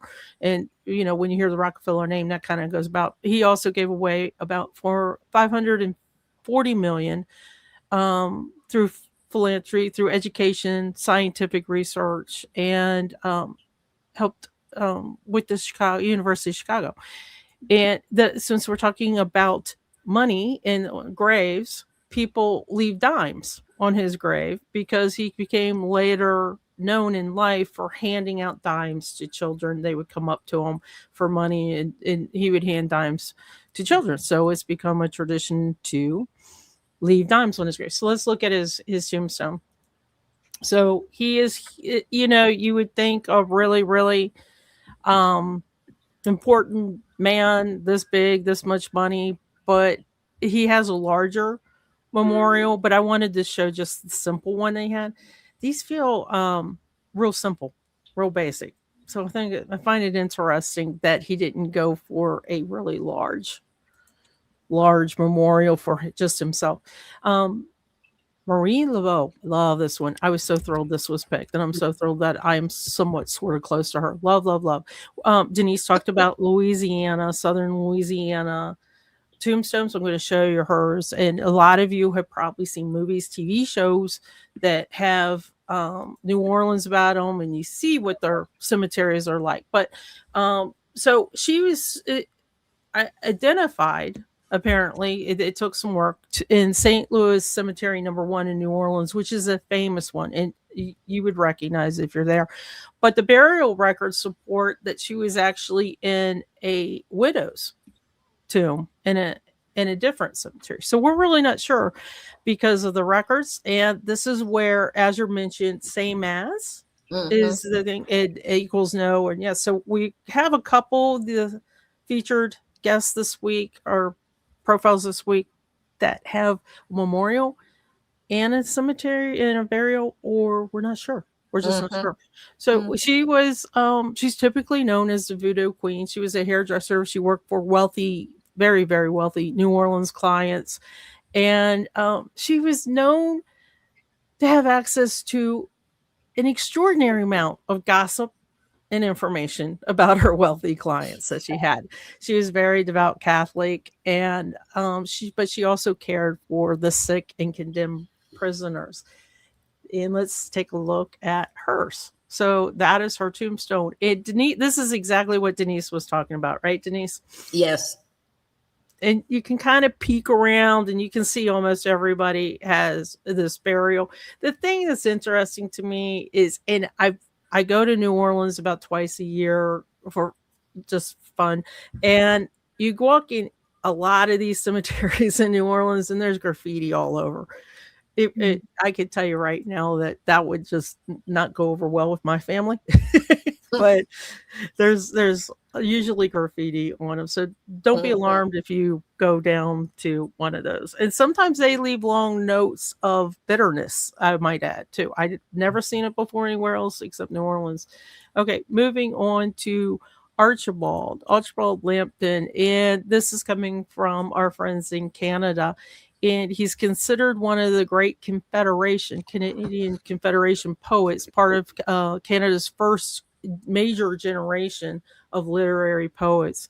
His day job, though, was less poetic because he spent most of his adult life unhappily as a clerk in Canada's post office department. So it seems kind of interesting. You're working with a lot of paper and letters and you're a poet. So got a kind of connection there. The interesting thing is about his burial, he kind of sort of ended up beside Shakespeare. Sort of. Oh, wow. So the Ottawa Public Library's main branch has a stained glass window depicting him alongside literary giants, including Shakespeare, Bryan, and Tennyson. So let's take a look. And this is something that he wrote. I won't read all of it, but it was really, really interesting. Here the dead sleep, the quiet dead. No sound disturbs them ever, and no storm dismays. It's a really interesting look at his poetry that he put on his grave. So if you're a poet or an artist, I highly recommend you put something like this on your own. Right? Why not? Michael Faraday, this comes from our friends over in England, and you will notice that this has been reviewed and complete as a gold standard profile, just to kind of go down a little bit to show you some of the details with his profile. Really awesome job. Love pictures. I know everybody loves pictures. I love the links. I don't know about you guys, but when I'm looking at a profile, I love the links to the relatives. That's something I really like. Let me jump back up. Okay.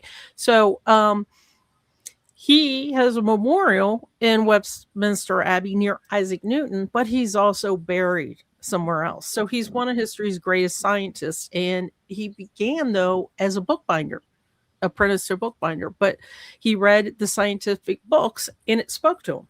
So that's how he started getting his interest into science, and his experiments help establish the foundations of electromagnetism. So that's kind of where he's on. He turned down a knighthood, and he said he just wanted to be known as Mr. Faraday, and turned down the knighthood. So his cemetery tombstone is actually on his profile. I just enlarged this so you can see it. And as you can see, it's a lovely, simple tombstone as he wished.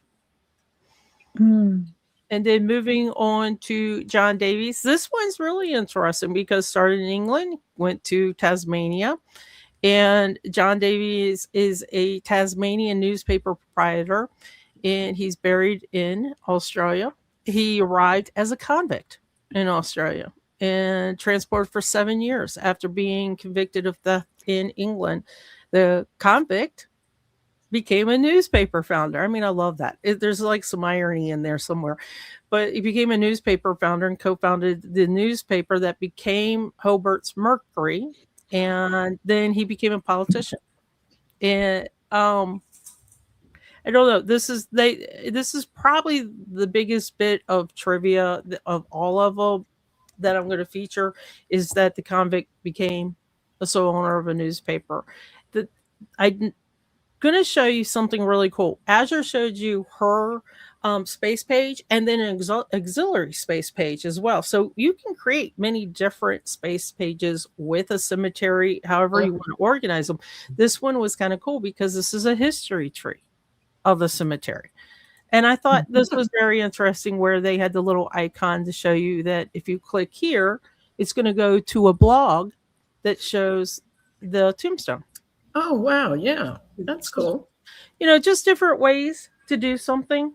And you will see sometimes this copyright. We talked about this earlier. I prefer not to do copyrights on mine, but I've had to start doing copyrights on mine. Just to get the link back. But this is very interesting, and they have it by years, by dates, and a couple of information. You know, this is just really a cool site. So other information in the sources, how to jump down to the sources. You can create a cemetery space page if you'd like. Like Azure said, this is all optional. If you've got a real history in it, or a lot of your family are there, connect DNA to it. You know, there's so many different options. I'm going to mess up this name. Please forgive me. Jean Baptiste Charbonneau, I believe. And yeah. Okay, good. And this is coming to us from the Westerho project, which is one of my favorite projects, as you all know. And I'm going to mention a little bit about, you know, the Danner Pass, things like that. But he was a baby on the Lewis and Clark expedition. How cool is that? I mean, that's just so cool. And he was born in a fort in February 1805 during the expedition. So that's kind of why he was a baby thrower.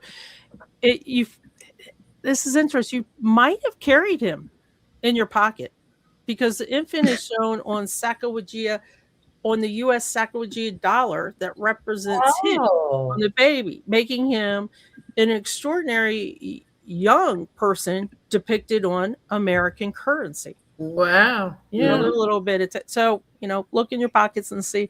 The really cool thing about him, his adventures didn't just end as a baby. Maybe he was born into inspiration, but it didn't end with the Lewis and Clark. He later lived a frontier life out on the western territory of the United States, and was headed towards another Montana gold strike when he became ill and unfortunately died. But he was a frontier from birth all the way to death. Wow, that is cool.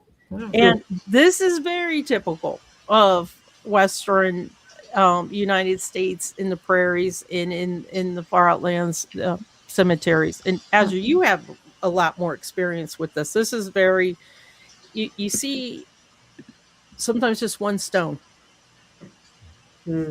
out there. So I thought that was, and there's a little tablet that mentions the cemetery and who's buried there.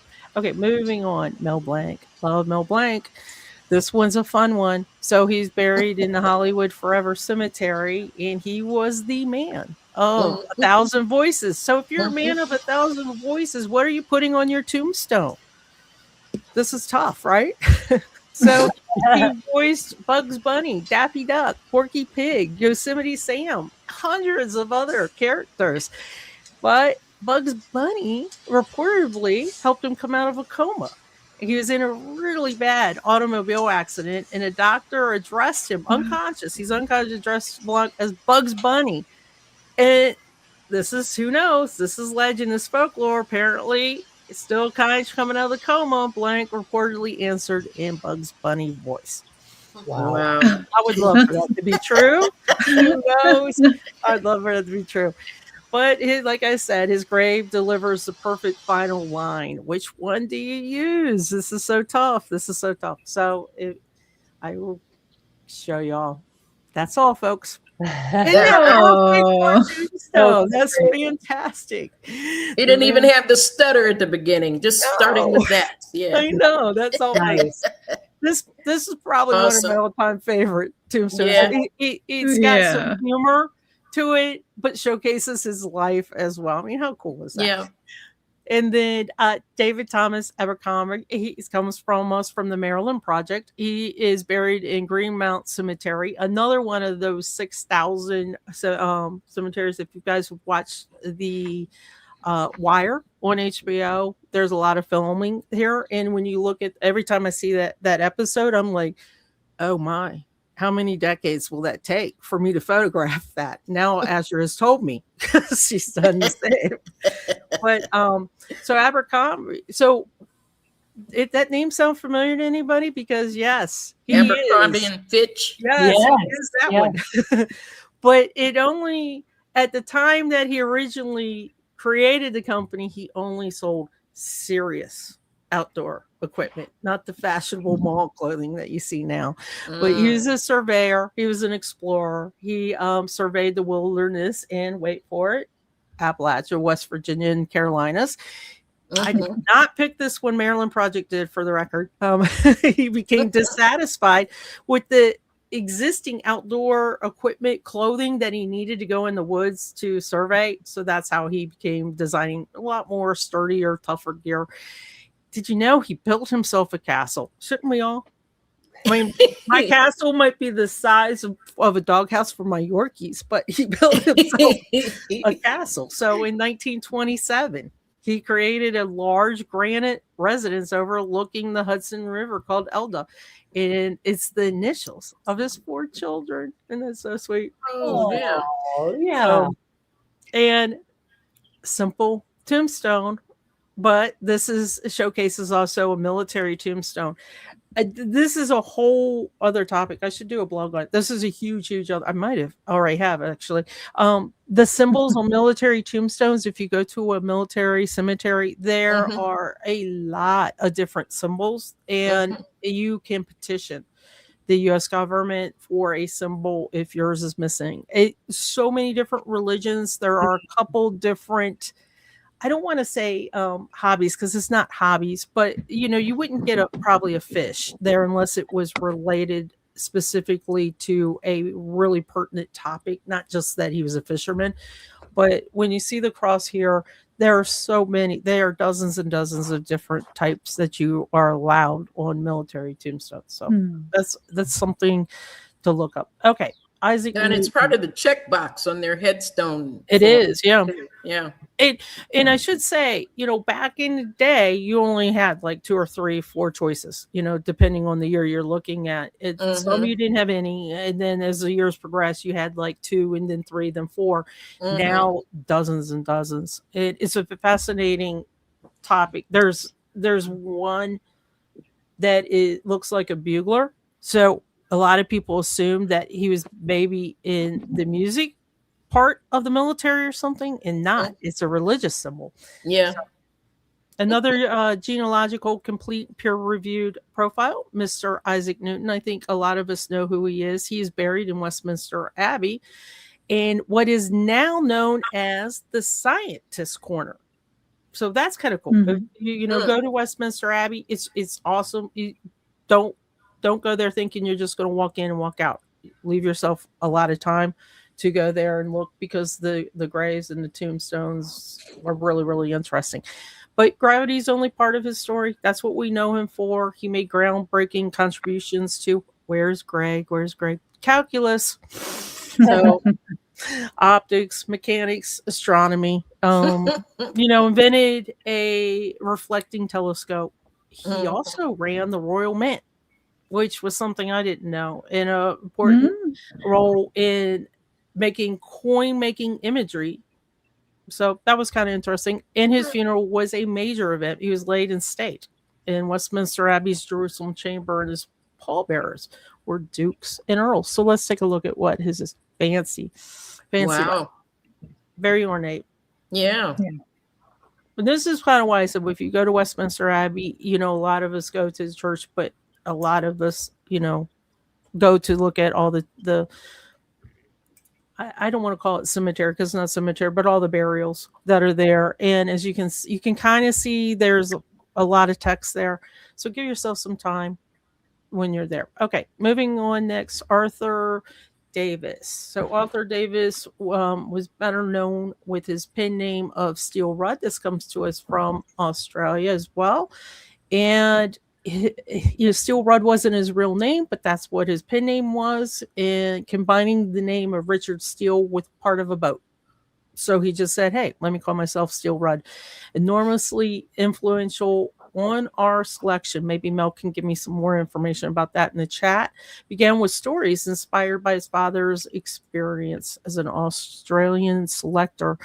And his government job, if you kind of look at the dates, I find this interesting. His government job once required him to signal an execution. So it affected him deeply, so much so that he later very publicly opposed capital punishment. So let's see his.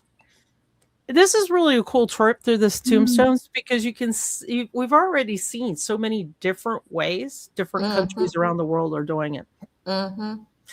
And Vicky mentioned how some in Ireland were not easy to read. I really like how they did this dark granite, but they did the white behind it so you can see it. And it says the interpreter of life on the land. Okay, moving on. Oops, let me come back up here. Sorry. Mary Ann Evans Cross, another gold standard. You might not think you know her, but you really do. Pen name, George Eliot. And buried in Highgate Cemetery East, another really, really large one. And George Eliot, obviously here, was a woman who adopted the male pen name so her writing would be taken seriously, because back in this time frame, women, their novels, their work was not taken seriously because of the female name. So she wanted to be judged separately from the stereotype. Oh, that's the Yorkies. My apologies. Judged separately from the stereotypes. And then the funny thing is, here's the problem though with this, right? So she's a female writing as George Eliot. Well, somebody else claimed to be George Eliot. So, how do you as a female take back your name? It's tricky, right? So that she had to come out and reveal that she was actually the real George Eliot. And she is memorized in the Poets' Corner. So we had the scientist, so now she's in the Poets' Corner of Westminster Abbey, but she is not buried there. So this is another one where you would use the same as. So this is the Poets' Corner, where it's just a flat marker. And then this will be her burial, her actual burial. Awesome. Okay. And I do find it interesting. I've shown you a couple really rich individuals, and so far hers is pretty much the largest and the most prominent. And then Alexandra Bizet. And where's Greg? He's really good at the French names as well. And you guys might not think you know him, but you do. How many of you have heard of Carmen, the opera Carmen?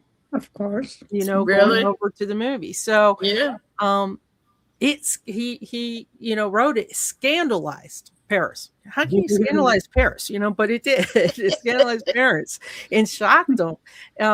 at the 1875 premiere. Now, what's interesting is at 1875 premiere, and he died in 1875 at age 36. But he never knew what Carmen would become to the world. He died 3 months after the premiere, and the opera then became sensational. So here's my question. If it shocked people, did people go to it because of the shock and they were curious? Or did he die and then they go, oh, wait, he died, let me go see it? Or is it a combination of both? We'll never know. That's a good question. That's one of those, Yeah, so we'll never know. He never visited Spain. And, Carmen has a lot of the Spanish influence, but he never visited Spain. So let's take a look at his cemetery. This is lovely. This is like, to me, really a French cemetery. And I'm just going to post through a couple pictures. The reason why I wanted to show this as well, this particular cemetery has their own website. So now you've got a link that you can source beyond Find Your Grave and other places. And I just think it's lovely. I think it's just really such a pretty picture that one is. It is with the fall. I don't know about you guys, but when you go through cemeteries and you look at cemeteries, or if you're documenting different seasons, some are more peaceful than others. And this one I could easily walk through. My mother will still call me a freak, but I would still walk through this and I would find peace walking through this. I would, I wouldn't think anything odd of it. So that is I think I did all of them. That is the tour, the ground tour of the featured connections. Awesome. What cemetery was that, Sandy? This one was, I can't pronounce it. Paris, Tammy. I do not speak French. Jetem. There you go. I love Paris. I love Paris as well. Oh, okay. Yes. Yeah. So it's just, and I thought this was funny. Pierre Lachaise Cemetery. A tourist information scooter will be on hand. You had to pinch that and make it bigger for us older people. I'm just going to read the text. It just says that a tourist information scooter will be available. Oh, nice. Oh, nice. I'm like, oh, yeah, I guess maybe we're doing stuff like that. We're doing modern electric bikes, electric scooters that you can rent. Yeah. Well done, Sandy. Thanks. Yeah. Good job. Great job. Yeah. Well, let's talk about what's coming up this next week. Let's see. There is a member Q&A tomorrow morning. Tomorrow morning. Denise will be there. Hillary Gadsby, who maybe still is in the chat, will be there along with Murray and Stephen. Our question of the week, stay tuned. We don't know what it is yet. One name study, Keniston. We had Bob Keniston on last week. Hopefully he'll be following that. Connection checkers will be revealed soon. One place studies will be Château de Chenonceau in Indre-et-Loire in France. I hope I did some justice to that pronunciation. I think you did pretty good. Oh, Betsy, connection checkers will be War of the Roses. Oh, yes. Thank you, Vicky. That was That's right. Yes. Yeah. And just a clue that I try to, with the project showcase and the one place study, and sometimes the one name study, try to follow the theme for the week so they can kind of give you a clue to what it might be for connection checkers and question of the week. Yeah. So you can get excited and think about how you can link into it. Yeah, great. Projects, we're featuring European royals and aristocrats. I think that goes along with the War of the Roses somewhat. A cubicle party with Azure and the link builders. That'll be Friday.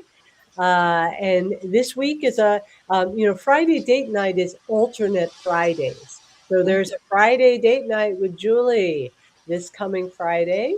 So come on over and help get some profiles a date or two. See what they're missing. And then we'll be back next Saturday, same time, same channel.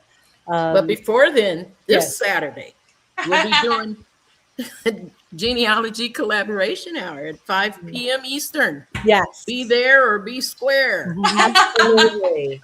And that's just a chance for anyone, WikiTree member or not, but just come and chat genealogy with others. And Yes. talk about your brick walls and what you're doing, your victories, you know. And Yeah, and we don't record those sessions too. So anybody who's maybe a little shy and doesn't like their face up on YouTube or whatever, feel free to share or not share. And we open it up so people can share their screen too if you have something you want to talk about. Yeah. Great. All right. Well, I think we set a new record today. 140 minutes. Woo. So we'll let y'all get back to your Saturdays or Sundays, depending on where you are. Thanks, everyone. Have a great day, everyone. You too. Bye. See you. Bye, Claire.